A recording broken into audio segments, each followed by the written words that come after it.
So what advice do I have for college graduates interested in getting involved in the spheres you've tapped into?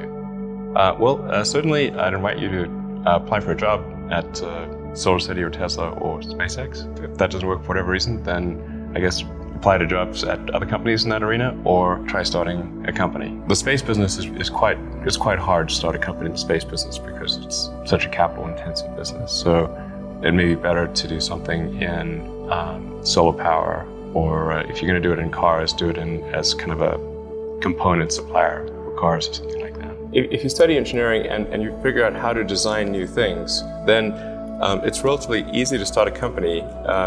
You just need to get a few like-minded people with you. How did you get the expertise to be the chief technology officer of a rocket ship company?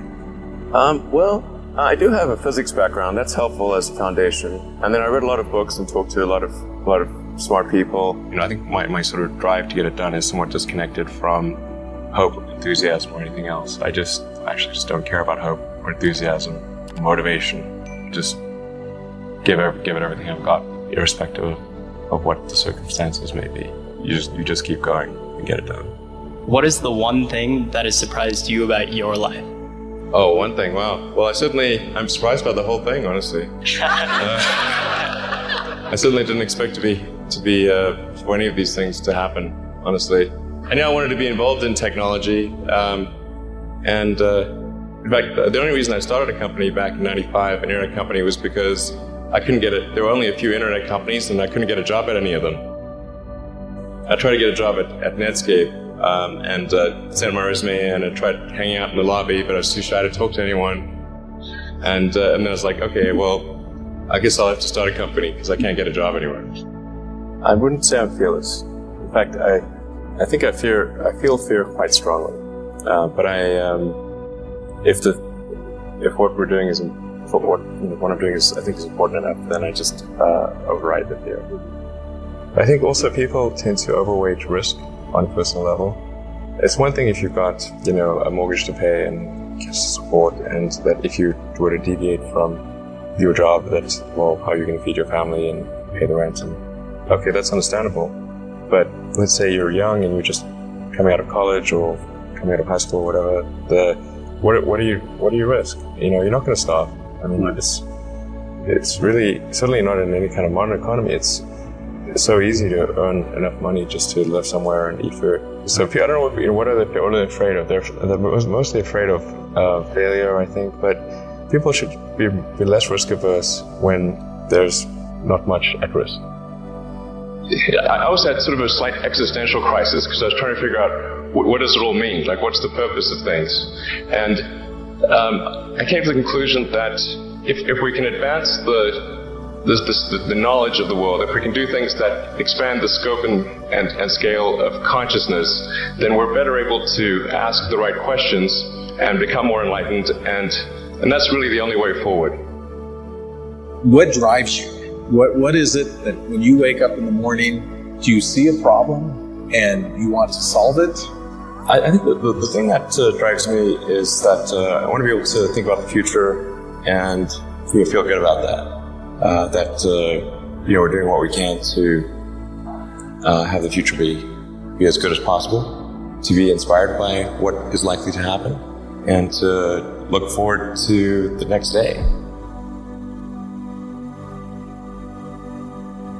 That's what really drives me. Is trying to figure out how to make sure that things are great and going to be so, and that's the underlying principle behind Tesla and SpaceX. I think particularly for Americans, think about America is a nation of explorers. People came here from other parts of the world, chose to give up the known in favor of the unknown.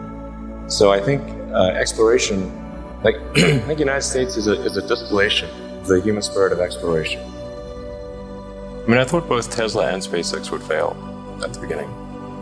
You saw it? Yeah, sure. Really? Of course. But nevertheless, you put all your money in there. I expected to lose it. Well, technically, what I thought was, well, I'll take half the money from PayPal, and if I lose half of it, that's okay. But then, of course, the companies encounter difficulties and then have a choice of either let the company die or put all the money into the companies. And so I really didn't want the companies to die, so I put all the money in the companies. And then I had to borrow money from friends to pay living expenses. Just looking just for evidence of exceptional ability. And if there's a track record of exceptional achievement, then it's likely that will continue into the future. Well, it really depends on the stakes. If the stakes are high, if it's really important, then I will overcome the fear and just do it anyway. But essentially, I just drive overrides fear. But I feel the fear. It's kind of annoying. I wish I didn't. Okay. I wish I felt it less. Toward the end of 2008, SpaceX prepared its fourth attempt. We were running on fumes at that point. We had virtually no money. So a fourth failure would have been absolutely game over. So for SpaceX, the first 3 launches failed, just barely able to scrape together enough parts and money to do the fourth launch. If that fourth launch had failed, we would have been dead. So multiple failures along the way. I tried very hard to get the right expertise in for SpaceX. I tried hard to find a great chief engineer for the rocket, but the good chief engineers wouldn't join, and the bad ones, well, there was no point in hiring them. So I ended up being chief engineer of the rocket. But Flight 4 was flawless. In Musk's world, it lit the darkness. When critics say you can't do this, your answer to them is, we've done it. And then just work like hell. You just have to put in, 80 to 100 hour weeks every week. If other people are putting in 40-hour work weeks and you're putting in 100-hour work weeks, then even if you're doing the same thing, you know that you will achieve in 4 months what it takes them a year to achieve. Work hard, every waking hour. That's the thing I would say. And if you do simple math, you say okay, if somebody else is working 50 hours and you're working 100, you'll get twice as much done in the course of the year. I think it's important that humanity become a multi-planet species. I think most people would agree that a future where we're a spacefaring civilization is inspiring and exciting, compared with one where we are forever confined to Earth until some eventual extinction event. That's really why I started SpaceX.